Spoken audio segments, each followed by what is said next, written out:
Hello, everybody. This is Gertrude Mache here in beautiful Wellington, New Zealand. Welcome back to the Her Story TV. I am graced with the presence of yet another fascinating lady coming to me all the way from Florida. Please tell us your full name, where you're based, how old you are, and share your story with us today. Well, thank you so much for having me. I'm just delighted to be a part of this. My name is Joan Childs. I live in Hollywood, Florida, just outside of Miami, and I practice here also. I've been in private practice for over 42 years, and next month, October 25th, I will be 81 years old. Oh, wow. 81 years young, You okay? do not look a day over 20.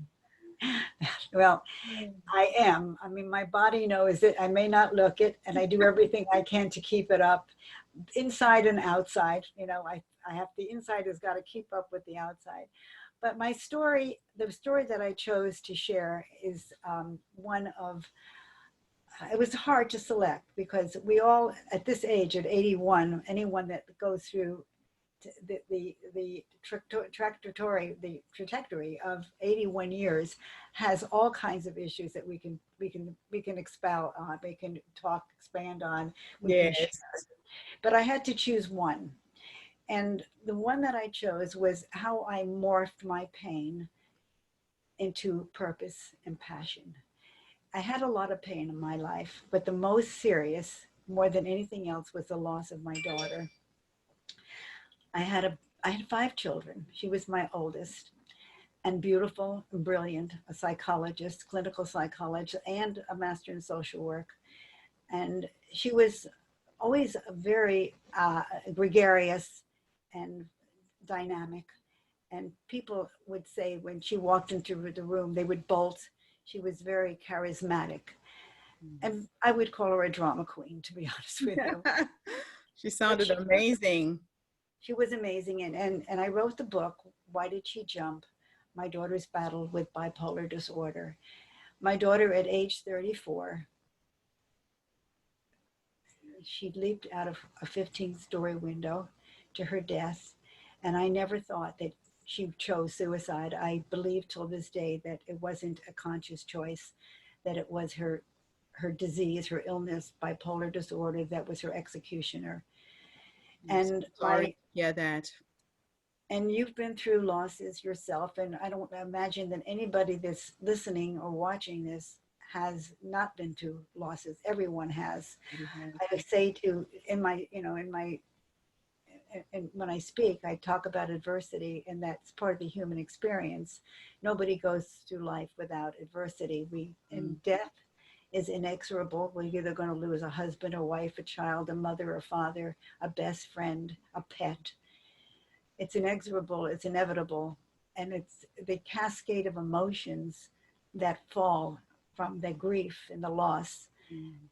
It just keeps going until you have to do so, until you decide one day, am I going to be a victim of this and live my life constantly immersed in all the drama that happened, watching her in a video in my mind throw herself out the window, and the grief of my other children. I had four other children. And or am I going to be a survivor? And then I wasn't satisfied with just being a survivor. I wanted to be a phoenix, like the mythological bird that rises from the ashes, becomes stronger and better from it's what we were talking about a while ago. These bad times bring about change, positive change, and we have to look for the silver lining in all these adversities that happen to us, whether it's personal or global, like we're going through right now with the pandemic. Yes. So my story is how I morphed my pain into purpose and passion, and how I did it as a psychotherapist. And now it's over 42 years that I've been practicing. So I found that by helping other people, I was helping myself. When I helped families who lost children, whether it was suicide or whether it was murder, we had terrible, terrible murders, gun shootings in our country. The one I'm thinking about is Sandy Hook, where they came into the school, the little children, and he shot up those kids. And my own grandchildren were at the Douglas High School in Parkland, Florida. I had two grandchildren when this guy came in and shot them up. So it isn't, it isn't like that far away from me. My grandchildren were there. They weren't killed, but my grandson saw his neighbor student, who was the best friend, fall from the gunshots and die. So Oh, he's only 17. It happened when he was 15. So it's staying with him. But if I help couples or people who have had losses and grief, and I can work through them, I'm also working on myself, and I'm helping myself by helping others. mm. So that I found was a gift, by being able to be there and support others who are going through the grieving and the loss. It wasn't, nobody has the same loss. Everybody's lost. You lost your mother-in-law, you lost your mother, you lost cousins and relatives through your own experience. I have lost friends and boyfriends and ex-husbands and husbands. I've been married and divorced 4 times. I mean, that in itself is an Different achievement, type of grief too. right? Yeah. Different type of grief. I lost my little dog that I had for 13 years, and that was another grief. Grief comes in all sizes, and everyone is subject to it. So by But tell helping me others, something. Let me just stop you there. You know, we're living through this very strange time with the coronavirus pandemic, a lot of hardship, a lot of sadness, a lot of loss of life. yes, I was reading a book. I can't even remember the title of this book, but there's a quote that kind of jumped at me that said, grief is a passage, but not a place to stay. grief is a healing. Grieving is a healing feeling. We have Mm, to grieve to move on to the yes. next stage. You cannot heal without grieving. Yeah. Healing is a grieving feeling. So I help people grieve so that they can move forward, like Yeah. I did. Because sometimes you can get stuck there. So if somebody was listening to this interview right now and they have just lost a loved one, from what life has taught you, you sound like you have gone through a lot of ups and downs and losses. What 3 nuggets of wisdom would you give them based on what you have learned in life? Well, a lot of people don't want to um, feel their feelings because they are afraid they'll be overwhelmed if they do. The most important part of grieving and healing is feeling. So Yes. that you have to be able to allow that energy, which is what feelings are, is an energy, and it has to be able to be expressed, whether it's telling it to a therapist or sharing it with a friend. Yes. Being open and being authentic about your feelings, the loss and the cascade of emotions that go with it. It's and it takes time, and the last thing that a person wants to hear when they're grieving is time is your best friend, time is your healer. Mm. Nobody wants to hear that.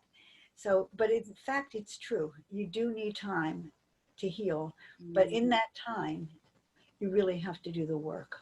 You have to be able to access those feelings, emote them, share them, and have a benign witness there to hear them, Mm. knowing that it's okay to grieve, it's okay to feel.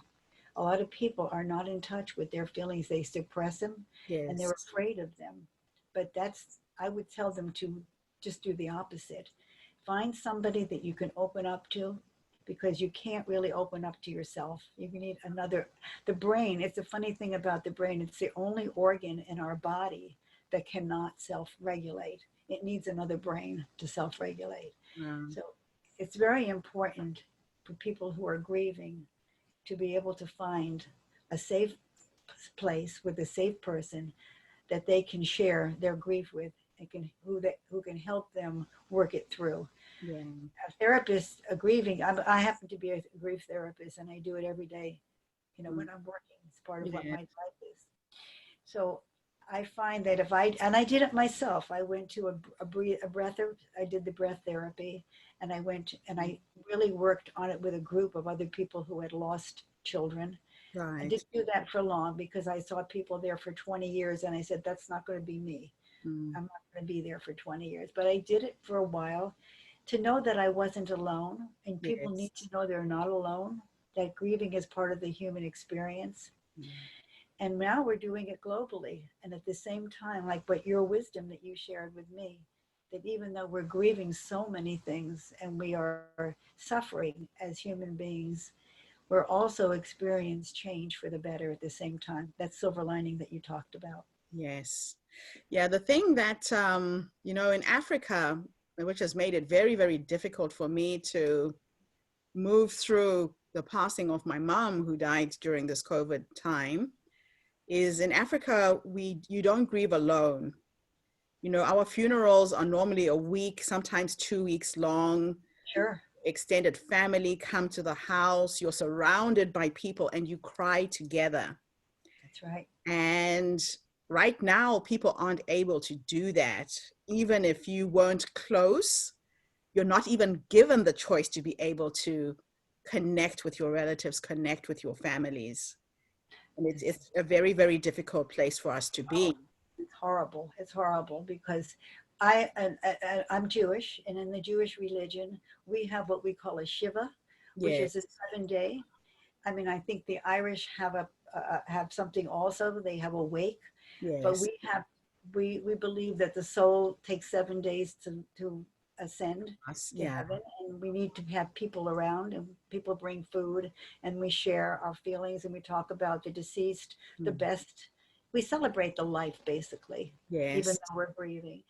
But you're right. Now it's tormenting because we can't do that for the sake of self-preservation and mm-hmm. and also for the sake of others. So we are in a very strange place. And human beings don't like to be in the unknown. We No, need predictability, we need reliability, we need structure. And we're like all over the place right now. We don't know what each day is going to bring. yeah. So The these are, uncertainty is making it worse. So yeah, what advice would you give somebody who is trying to support a friend who's grieving? You know, People sometimes don't know what to say. I absolutely. found that a lot of my friends just avoided me completely. People who I thought would have reached out and found out how I was doing, and that hurt. It But I does. know it's because they didn't know what to say, they didn't know what to do. You're absolutely 100% correct. And it's so easy to say what they need to say, which is just a few words. I'm so sorry for your loss. That's all it's needed, is that you're really validating your sorrow for their loss. That's the simplest thing to say. And we see it on Facebook when we show pets that died, and and please pray for my mother, she's got COVID, or please pray for my father, he's on a ventilator. Everybody writes in there, so sorry, or so sorry for your loss. And Mm. that's all you need to do, is say that. It's validating their experience. Mm. Simple words. Wow. So let me jump into your future. If time was an illusion and your past, your present, your future existed in the same timeline, if you could have a conversation with your future you in 20 years' time when you turn 100, based on how you have lived your life, what would you say to yourself?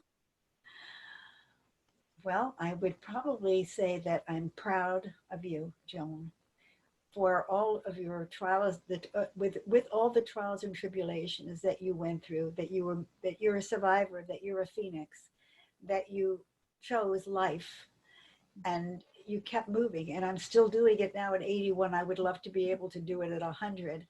I'm still working. I'm writing a new book, and writing blogs, and just seeing people who I can help and who need help. So I would say, congratulations. You lived a hell of a life. You've been married and divorced 5 times. You had 5 kids that you raised as a single mom, and you put yourself through school, and you became a social worker, clinical psychotherapist, and how many souls you've touched and how many people you've changed for the better. And they still write me notes. So I'm proud of myself. Oh, I'm very proud of myself. I'm not perfect by any means, and I don't think I ever will be, and I don't think any of us can achieve perfection, and no, that's okay. But we keep trying to do the right thing, and as long as I feel I've done the right thing, and sometimes I hurt people by doing the right thing. Doing the right thing is not easy. no. It's very hard to do the right thing. As- So But tell it's us a part of, little bit about your books. You've written some interesting books. Can you give us a few insights? well, my first book was written in 1995, and I probably wouldn't write it today because it was very exploitive for myself. I was very open, and it was called The Myth of the Maiden on Being a Woman, a response to Sam King's book, Fire in the Belly on Being a Man.